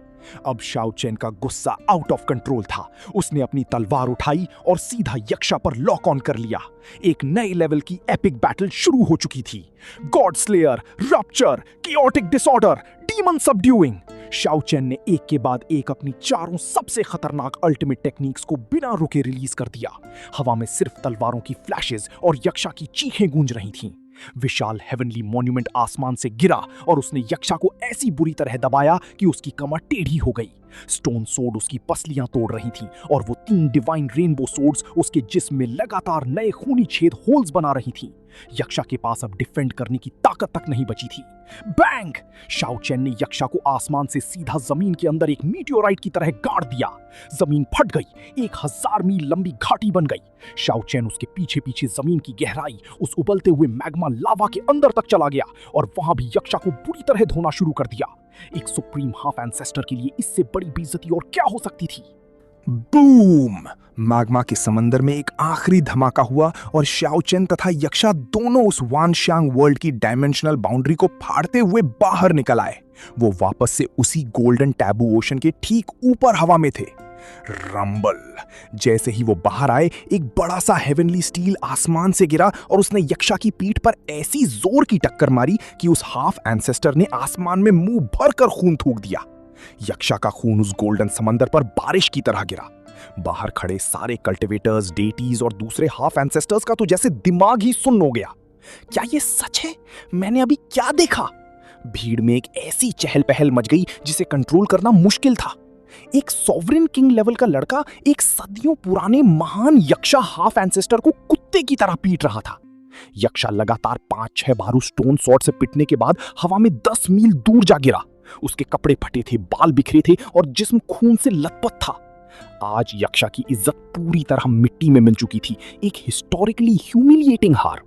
ये मारपीट तब तक चलती रही जब तक द स्काई बियॉन्ड हेवंस और मॉर्टल रेल्म एक्सपर्ट बीच में नहीं कूद पड़े। उन्होंने दोनों को अलग किया। बस करो शाओ चेन, अब इससे ज्यादा मत मारो। स्काई बियॉन्ड हेवंस ने टेलीपैथी के थ्रू शाओ चेन से कहा। तुम्हारा इन वॉर सोर्ड्स को कंट्रोल करना स्केलेटन सॉवरेन और असुरा हाफ एंसेस्टर को बहुत खटक रहा है। उनकी आंखों में लालच है, वो तुम्हारी तलवारें छीनना चाहते हैं। और ठीक वैसा ही हुआ। असुरा हाफ एंसेस्टर एक झूठी और मक्कारी भरी हंसी के साथ हवा में चलते हुए आगे आया। हा, मेरे तो हाथ खुजला रहे हैं। मैं देखना चाहता हूं कि तुम्हारी मैजिक स्किल्स कितनी अच्छी हैं। आओ मेरे साथ थोड़ी प्रैक्टिस करो। स्केलेटन सॉवरेन भी अपनी ग्रीन आंखें चमकाते हुए वहां आ गया और बोला, एक स्टोन स्टैचू से हाफ एंसेस्टर को हराना कमाल है। मैं भी इसका स्वाद चखना चाहता हूं। इन दोनों दुश्मनों की नीयत साफ दिख रही थी। इन्हें बस वो 3 सोर्ड्स चाहिए थी। लेकिन शाओ चैन के चेहरे पर डर का एक कतरा तक नहीं था। क्लैंग! उसने अपने स्टोन जिस्म से एक और चमकती हुई तलवार बाहर निकाल दी, जिसे देखकर सबकी सांसें अटक गईं। क्या अब शाओ चैन इन 2 नई हाफ एंसेस्टर्स का सामना करेगा? और इन सोर्ड्स का असली राज क्या है, ये हम देखेंगे अगले एपिसोड में। पिछले एपिसोड के आखिरी सीन में हमने देखा था कि असुरा हाफ एंसेस्टर और स्केलेटन सॉवरेन दोनों अपनी लालच भरी नजरों के साथ शाओ चैन पर हमला करने के लिए आगे बढ़ चुके थे। लेकिन अब असुरा हाफ एंसेस्टर एक अजीब सा नाटक शुरू कर देता है। उसकी लंबी स्लीव्स हवा में लहरा रही थीं और उसके लाल बाल बिल्कुल शांति से उड़ रहे थे। एक पल के लिए तो उसके अंदर का सारा राक्षसी ऑरा बिल्कुल गायब हो गया और वो एक महान शांत देवता की तरह दिखने लगा। उसने बहुत ही मीठी आवाज में शाओ चैन से कहा, तुमने अभी अभी एक बहुत बड़ी लड़ाई लड़ी है। आराम से अपनी एनर्जी रिकवर कर लो। मैं यहीं साइड में तुम्हारा इंतजार करूंगा। दूर खड़े बाकी डेटीज ये देखकर इंप्रेस हो रहे थे, पर शाओ चैन अपने दिल में एक ठंडी हंसी हंस रहा था। वो जानता था कि ये बूढ़ा असुरा अंदर से कितना कमीना और लालच से भरा है। उसका असली मकसद सिर्फ उन स्वॉर्ड्स को छीनना था और ये देवता बनने का नाटक सिर्फ दुनिया को दिखाने के लिए था। शाओ चैन किसी के इंतजार में बैठने वालों में से नहीं था। सो एक भयानक आवाज के साथ हवा फाड़ती हुई एक रोशनी निकली। शाओ चैन ने अपनी 8 फोल्ड वर्ल्ड टेक्निक को उसकी एब्सोल्यूट लिमिट तक पुश कर दिया। वो 8 अलग अलग वर्ल्ड्स के इल्यूजन्स के बीच से इतनी तेजी से गुजरा कि उसकी स्पीड ने पिछले सारे रिकॉर्ड्स तोड़ दिए थे। बिना किसी वार्निंग के उसने अचानक से एक इंतहाई खतरनाक और डेडली स्नीक अटैक कर दिया। असुरा हाफ एंसेस्टर तो अपनी मीठी बातें करके हीरो बन रहा था। उसे इस बात का बिल्कुल अंदाजा नहीं था कि शाओ चैन डायरेक्ट मौत बनकर उस पर टूट पड़ेगा। बूम! आसमान बुरी तरह से हिल गया और शाओ चैन ने एक साथ अपनी चारों सबसे खतरनाक अल्टीमेट टेक्निक्स रिलीज कर दी। God slayer, demon shattering, demon subduing और रिवर्स। ये चारों टेक्निक्स एक साथ मिलकर ऐसी तबाही मचा रही थी जैसे दुनिया का अंत आ गया हो। आसमान से अचानक 4 विशाल हेवनली स्टील्स, पवित्र पत्थर के खंभे प्रकट हुए। जैसे ही ये महान स्टील्स नीचे की तरफ दबाव डालते हुए आए, पूरा यूनिवर्स कांप उठा। Bang bang bang! ये आवाज इतनी जोर की थी कि देखने वालों के कान के पर्दे फटने लगे थे। ये 4 विशाल स्टील्स किसी 10,000 डेमोनिक पहाड़ों की तरह एक साथ नीचे गिरे। इनकी फोर्स इतनी अनस्टॉपेबल थी कि उन्होंने अपने रास्ते में आने वाले स्पेस और टाइम तक को डिस्ट्रॉय कर दिया और सीधा जाकर उस नाटकबाज असुरा हाफ एंसेस्टर से टकराए। बूढ़े असुरा को इस अटैक का बिल्कुल अंदाजा नहीं था। वो बुरी तरह से हवा में उड़ता हुआ पीछे गया। उसकी सारी शांत देवता वाली इमेज पल भर में मिट्टी में मिल गई। वो हवा में कई किलोमीटर तक पीछे घिसटता चला गया और लगातार उसके मुंह से खून के फव्वारे निकल रहे थे। और नाटक कर! शाओ चैन चिल्लाया और एक परछाई की तरह उस बूढ़े असुरा के पीछे पीछे उड़ गया। जैसे ही उसने अपनी 4 अल्टीमेट टेक्निक्स का अटैक खत्म किया, उसने बिना 1 सेकंड भी जाया किए अपने दोनों हाथों में पकड़ी विशाल स्टोन स्वॉर्ड्स को पूरी ताकत से घुमाया। हवा में एक भयानक तूफान उठ खड़ा हुआ। इन विशाल तलवारों के नीचे आते ही आसमान भी डर से थरथराने लगा था। बैंग! एक और कान फाड़ धमाका हुआ। हालांकि असुरा हाफ एंसेस्टर ने आखिरी सेकंड में थोड़ा सा होश संभाला और स्पेस को फाड़कर बचने की कोशिश की, लेकिन शाओ चैन का अटैक इतना ब्रूटल और फास्ट था कि एक स्टोन स्वॉर्ड सीधा उसकी पीठ पर जा लगी। असुरा हाफ एंसेस्टर ने एक बार फिर से खून थूका। यह अटैक पिछली स्टाइल से जरा भी कमजोर नहीं था। इस एक वार ने उस हाफ एंसेस्टर की 2 पसलियां, रिब्स छिटका कर रख दी थी। लेकिन शाओ चैन का गुस्सा अभी शांत नहीं हुआ था। ची ची ची! अचानक उस 10 मीटर लंबे स्टोन स्टैचू की छाती से 3 चमकती हुई डिवाइन रेनबो स्वॉर्ड्स बिजली की तेजी से शूट हुई। ये तीनों तलवारें आसमान में किसी टूटते हुए तारे कॉमेट की तरह लग रही थीं, जिन्होंने हवा और स्पेस को बुरी तरह से काट कर रख दिया। इनकी स्पीड इतनी हद से ज्यादा थी कि उन्हें डॉज करना किसी के भी बस की बात नहीं थी, चाहे वो कोई हाफ एंसेस्टर ही क्यों ना हो। फा फा फा, बूढ़े असुरा के मुंह से एक दर्द भरी चीख निकल गई। उसके सीने पर 3 भयानक खूनी छेद होल्स बन चुके थे, जिनमें से लगातार खून बह रहा था।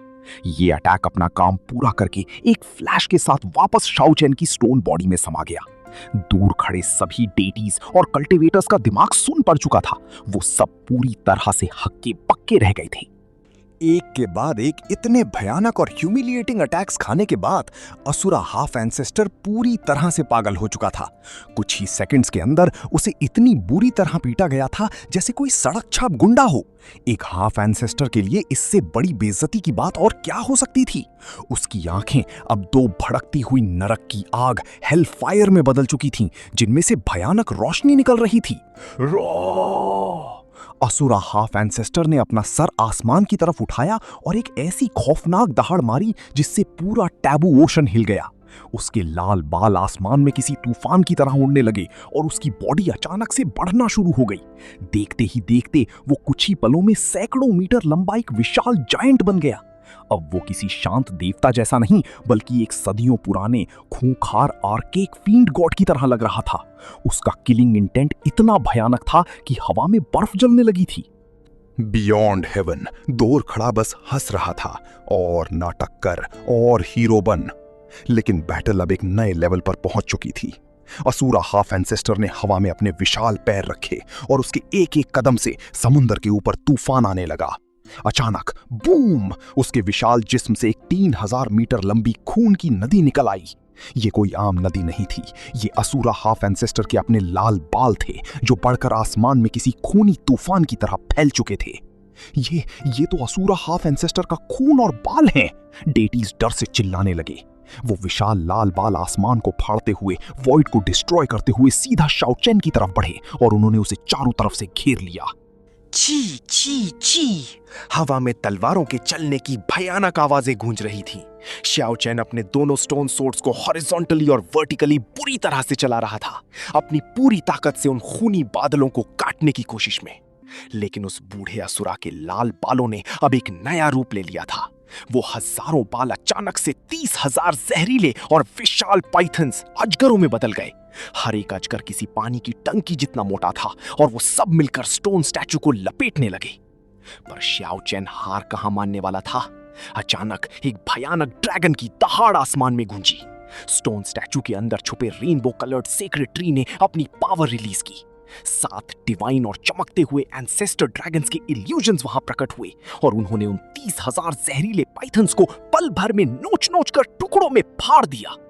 असुरा हाफ एंसेस्टर के लाल बालों का एक बड़ा हिस्सा कटकर आसमान से नीचे गिरने लगा।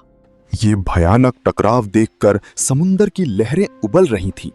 तभी दूर से उस कर्स्ड एंसेस्ट्रल ड्रैगन शिप ने इस पवित्र पेड़ की पावर को महसूस किया और वो खुद ब खुद लहरों को चीरते हुए इस बैटल की तरफ आने लगी। पर जैसे ही उन 7 ड्रैगन्स का इल्यूजन खत्म हुआ, वो जहाज भी कुछ किलोमीटर दूर आकर रुक गया।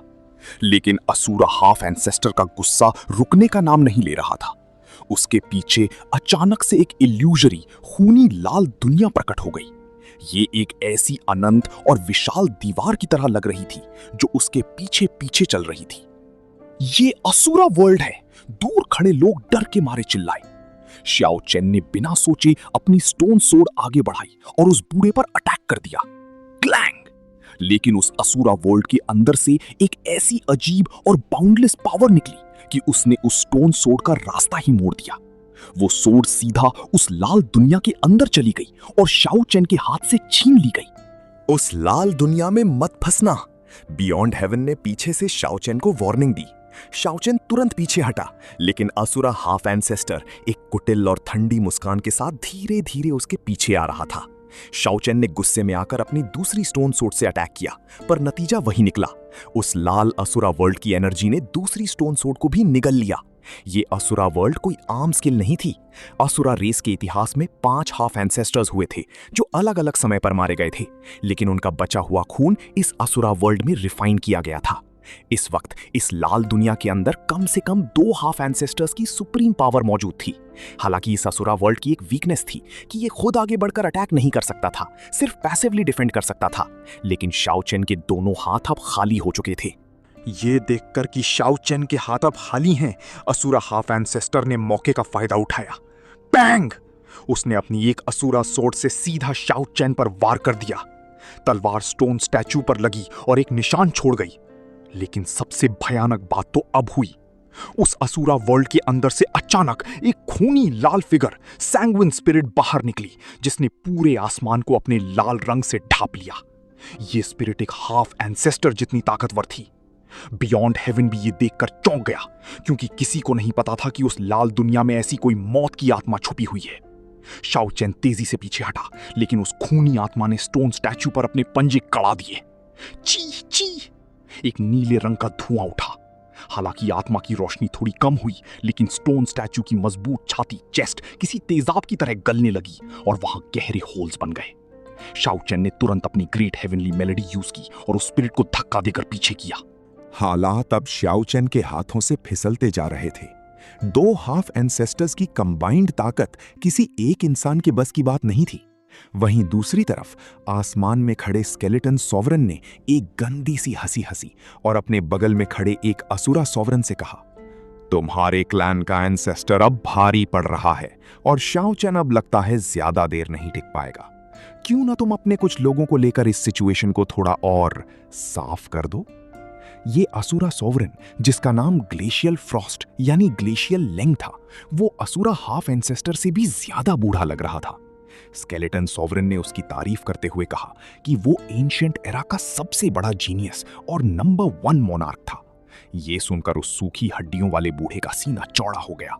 स्केलेटन सॉवरन ने उसे इशारा किया कि वो शाओ चेन के दोस्तों क्राइसिस, टेनविस और बाकी सबको मौत की घाट उतार दे। स्केलेटन सॉवरन ने प्लान बनाया था कि वो इस केओस का फायदा उठाकर उन स्टोन सोर्ड्स को चुरा लेगा। ग्लेशियल फ्रॉस्ट ने इशारा मिलते ही टैबू ओशन में ऐसी अफरा तफरी मचा दी कि सिर्फ 7 मिनट के अंदर वहां तलवारों और चीखों की आवाजें आसमान फाड़ने लगी। लोग समझ ही नहीं पा रहे थे कि आखिर क्यों अचानक ये बैटल रॉयल शुरू हो गई है। और ठीक इसी केओस के बीचों बीच स्केलेटन सॉवरन एक सफेद रोशनी की तीर की तरह उड़ता हुआ आया और उसने असुरा वर्ल्ड के पास से शाओ चेन की एक स्टोन सोर्ड चुरा ली। शाओ चेन उस वक्त उस सैंग्विन स्पिरिट और असुरा एंसेस्टर के साथ ऐसी मौत की लड़ाई में उलझा था कि उसे डिफेंड करने का मौका ही नहीं मिला। और तभी वॉइड फटा और बुरी तरह घायल यक्षा हाफ एंसेस्टर भी वहां से निकलकर दूसरी स्टोन सोर्ड को उठाकर भाग निकला। यहां तक कि एक होली एंजल ने भी स्पेशल गेट से आकर तीसरी सोर्ड चुरा ली। वहां मौजूद सारे डेटीज और कल्टिवेटर्स डर से पीछे हटने लगे। ये अब एक आम बैटल नहीं थी, बल्कि हाफ एंसेस्टर्स के बीच की एक नंगी लालच भरी वॉर बन चुकी थी। हर कोई किसी भी कीमत पर उन वॉर सोर्ड्स को चाहता था। लेकिन इस केओस के दूसरे हिस्से में जो हो रहा था वो और भी ज्यादा दर्दनाक था। ग्लेशियल फ्रॉस्ट, जो एंशिएंट एरा का नंबर 1 मोनार्क था, उसने अपने साथ असुरा रेस के 5 एम्परर्स, यक्षा रेस के 4 एम्परर्स और स्केलेटन रेस के एम्परर को लेकर क्राइसिस, टेनविस और बाकी दोस्तों को चारों तरफ से घेर लिया था। भीड़ में लोग सदमे में बोलने लगे, शाओ चेन तो स्टोन स्टैचू में है, वो तो बच जाएगा, पर उसके दोस्त, वो सब तो मारे जाएंगे। इन्हें लीड करने वाला एंशिएंट एरा का सबसे खतरनाक मोनार्क है। सबको यही लग रहा था कि अब एक भयानक मैसेकर यानी कत्लेआम होने वाला है। ग्लेशियल फ्रॉस्ट अपनी जीत पर फूला नहीं समा रहा था। उसके चेहरे की झुर्रियां खुशी से चमक रही थी। उसने अपनी बची कुची दाढ़ी पर हाथ फेरते हुए घमंड से कहा, मैं ही हूं वो ग्लेशियल फ्रॉस्ट। सब लोग डर के मारे उसे देख रहे थे, पर ठीक उसी पल इस मौत और डर के बीचों बीच एक जोर जोर की हंसी गूंजी। सुअर! ये आवाज और किसी की नहीं, बल्कि उस मैले कुचैले लिविंग बुद्धा जी गोंग की थी। उसने अपने दोनों हाथ जोड़े और भीड़ में खड़े उस महान ग्लेशियल फ्रॉस्ट की तरफ इशारा करके जोर से चिल्लाया, सुअर! और अगले ही सेकंड वो घमंडी एंशिएंट एरा का नंबर 1 मोनार्क, जो अभी कुछ सेकंड पहले मौत का फरिश्ता बन रहा था, पलक झपकते ही एक मोटे, थुलथुले और बड़े कानों वाले सुअर में बदल गया। उसकी सारी इज्जत, सारा डर एक पल में जोक बन चुका था। आसपास खड़े डेटीज का दिमाग ब्लैंक हो चुका था। ग्लेशियल फ्रॉस्ट के साथी एम्परर्स डर से थर थर कांपने लगे, लेकिन जी गोंग रुकने वाला नहीं था। पिग पिग पिग, उसने बाकी सभी मोनार्क्स की तरफ इशारा कर दिया और देखते ही देखते उस टैबू ओशन के आसमान में भयानक और डरावने मौत के सौदागरों की जगह मोटे मोटे सुअर हवा में उड़ने लगे। ये एक ऐसी कॉमेडी और ट्रेजेडी का मिक्स था जो किसी ने सपने में भी नहीं सोचा था। वहीं दूसरी तरफ बैटल में शाओ चेन ने अचानक अपने पास बची हुई एक आखिरी स्टोन सोर्ड निकाली और उसे ठीक यक्षा हाफ एंसेस्टर की तरफ फेंक दिया। यक्षा का दिमाग डर से फट गया। उसे लगा शाओ चेन फिर से कोई एंशिएंट कॉर्प्स फेंक रहा है। वो चिल्लाया, ओ नहीं, इसे मत पकड़ना। लेकिन ठीक उसी पल वो स्टोन सोर्ड जो शाओ चेन ने फेंकी थी, उसने अचानक एक ऐसी चमकती हुई रोशनी छोड़ना शुरू की और वो खुद ब खुद हवा में उड़ते हुए किसी अजीब दिशा में निकल गई। ये आखिरी तलवार अपने आप कहां जा रही थी और इस नए ट्विस्ट का बैटल पर क्या असर होगा, ये सब हम देखेंगे अगले एपिसोड में।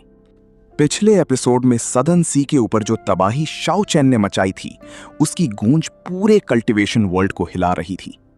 एक तरफ जहां असुरा, यक्षा और बाकी सभी फैक्शंस शाओ चेन की आत्मा को नरक में भेजने के प्लान्स बना रहे थे, वहीं दूसरी तरफ एक अनजान और शांत आइलैंड पर सुबह की पहली किरण पड़ रही थी।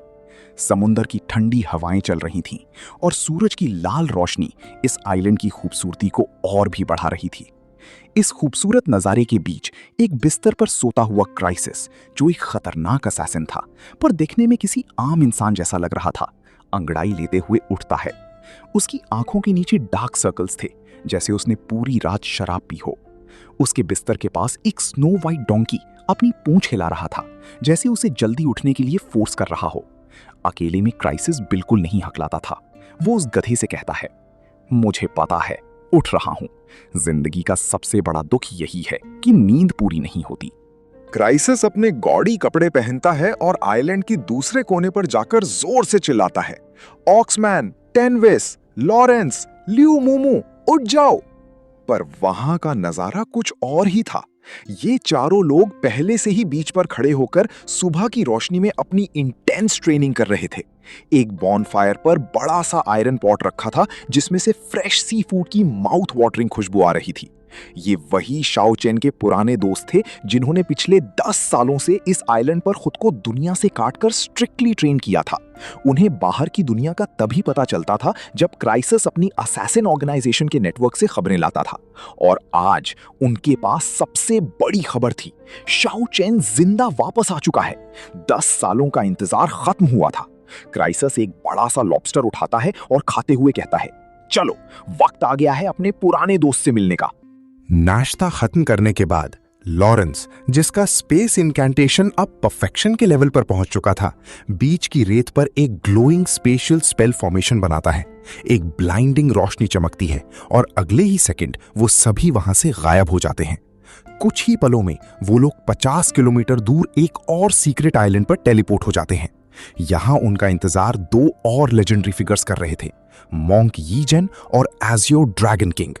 इसके अलावा ब्लैक ड्रैगन किंग और रिवर्स ड्रैगन किंग भी वहां मौजूद थे, जो अब आपस में लड़ने के बजाय हेवनली किंग लेवल के सुप्रीम एक्सपर्ट्स बन चुके थे।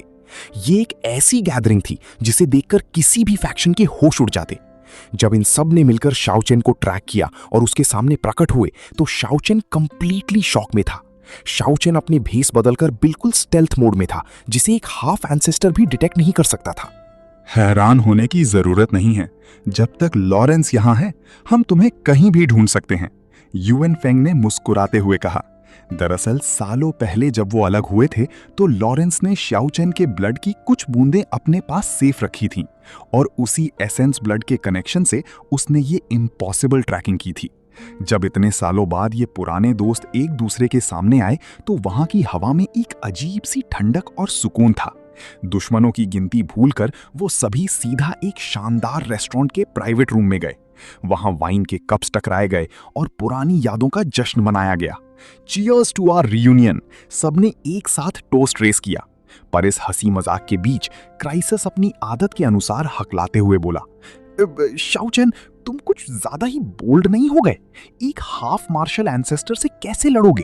वैसे मेरी असैसिन ऑर्गेनाइजेशन में एक सुप्रीम असैसिन है जिसने पास्ट में व्हाइट टाइगर एंसेस्टर पर भी अटैक किया था। टेनविस, जिसके माथे पर एक फायर फीनिक्स का मार्क ग्लो कर रहा था, कंफ्यूजन से पूछता है, क्या तुम सच में उस सुप्रीम असैसिन को शाओचेन की हेल्प के लिए इनवाइट कर सकते हो? क्राइसिस थोड़ा हंसता है और टेनविस को ताना मारते हुए कहता है कि टेनविस के फादर, जो फीनिक्स आइलैंड के मास्टर हैं, वो खुद एक हाफ एंसेस्टर लेवल के मॉन्स्टर हैं, तो उसे टेंशन क्यों है? पर शाओचेन इन बातों के बीच एक ऐसी चीज टेबल पर रखता है जिसे देखकर सबकी सांसें अटक जाती हैं। वो था मोनार्क व्हाइट बोन पेनेंट, एक actual half step marshal ancestor holy tool. मैं चाहता हूं कि तुम अपनी ऑर्गेनाइजेशन से पूछो कि इस ट्रेजर के बदले वो कितने मोनार्क लेवल एक्सपर्ट्स के सर काटकर मुझे दे सकते हैं। शाओचेन ने ठंडी आवाज में कहा। वो अपने आखिरी ट्रम्प कार्ड्स अभी रिवील नहीं करना चाहता था और इसीलिए वो उस ओल्ड यक्षा एंसेस्टर को काउंटर करने के लिए इस मास्टर स्ट्रोक का यूज कर रहा था। तभी खिड़की पर क्रैश की आवाज होती है और वही स्नो वाइट गधा उड़ता हुआ अंदर आता है। वो गधा धीरे से क्राइसिस के कान में कुछ बुदबुदाता है। ये सुनते ही क्राइसिस की पीच ब्लॉसम आंखें फटी की फटी रह जाती हैं। क्या क्या क्या, वो हकलाते हुए चिल्लाता है।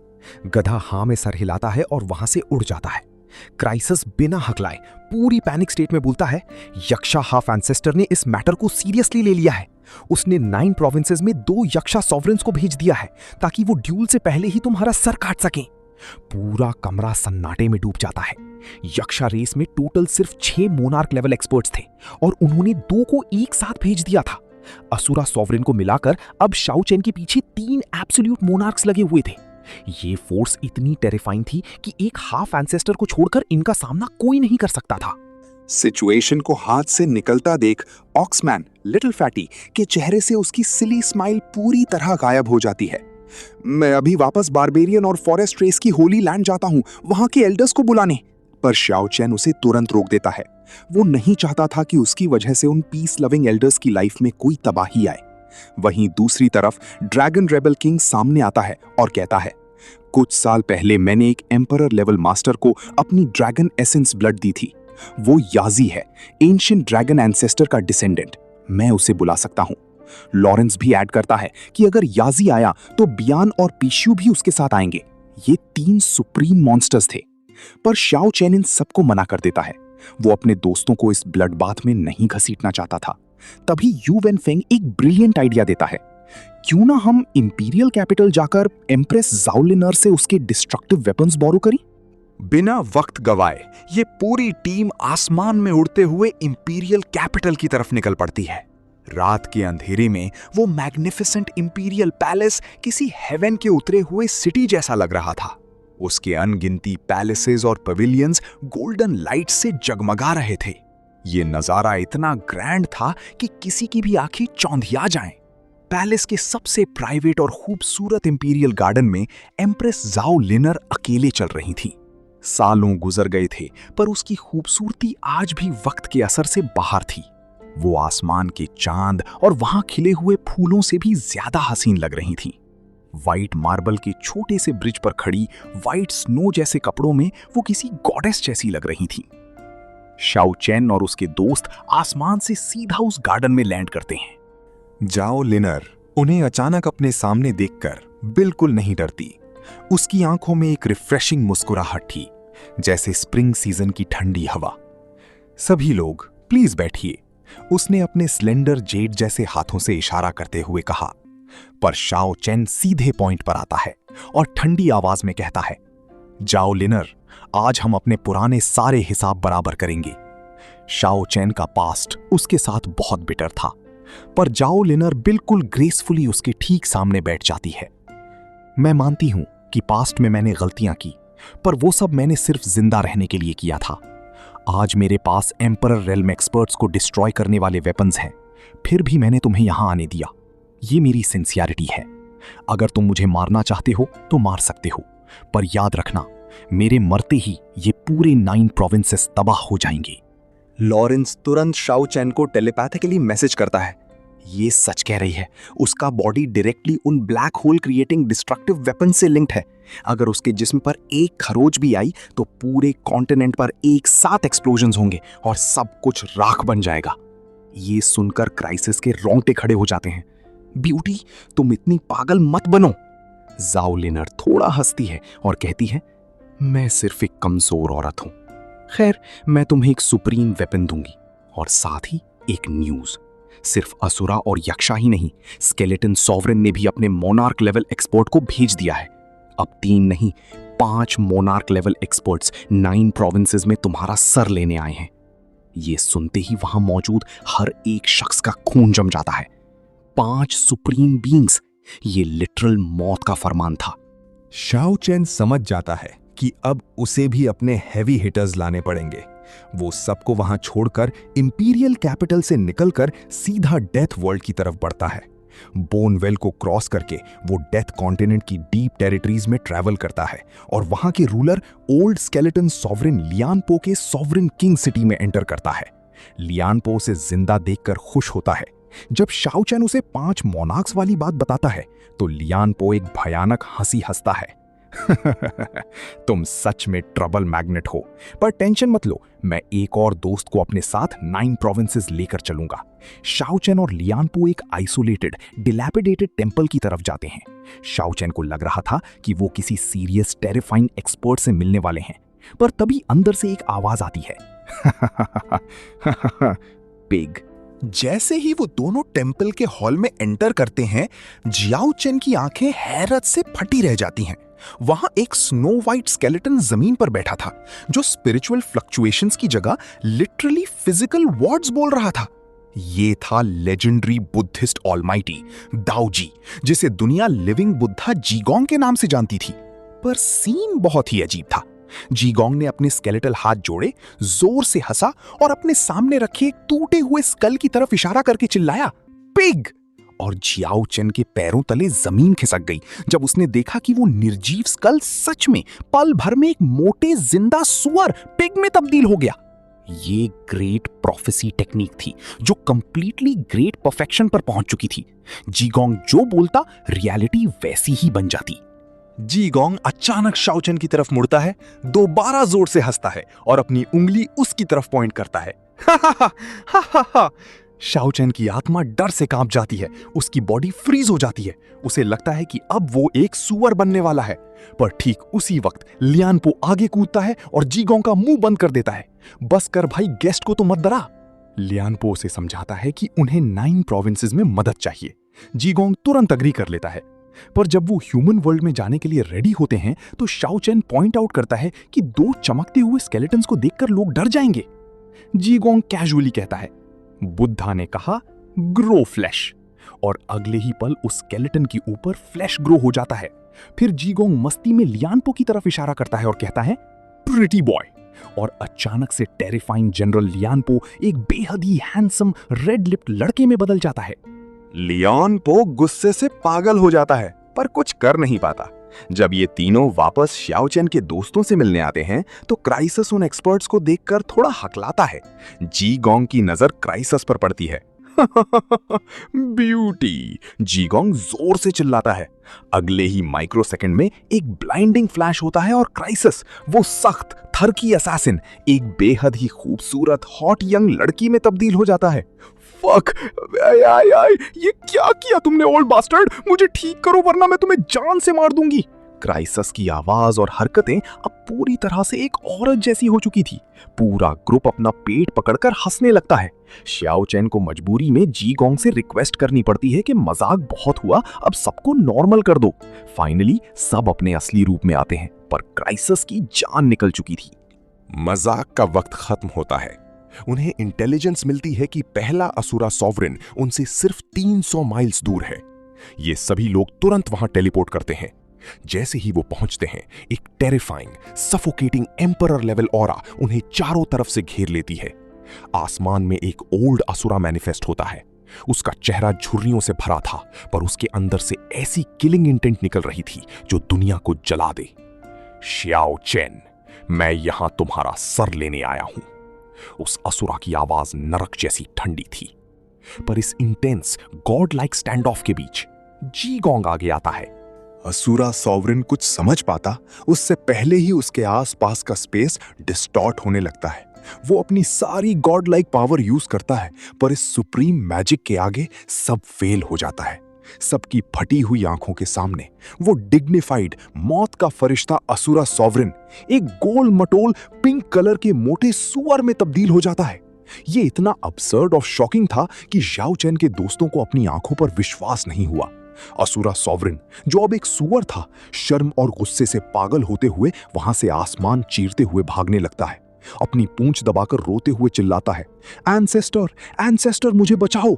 वहीं दूसरी तरफ डीप आइलैंड में बैठे असुरा हाफ एंसेस्टर की आंखें अचानक खुलती हैं जब वो अपने सबसे खतरनाक वॉरियर को इस जिल्लत भरी हालत में रोते हुए आते देखता है। अब इस असुरा हाफ एंसेस्टर का गुस्सा क्या तबाही लाएगा और बाकी बचे 4 मोनार्क्स का क्या होगा, ये हम आगे देखेंगे।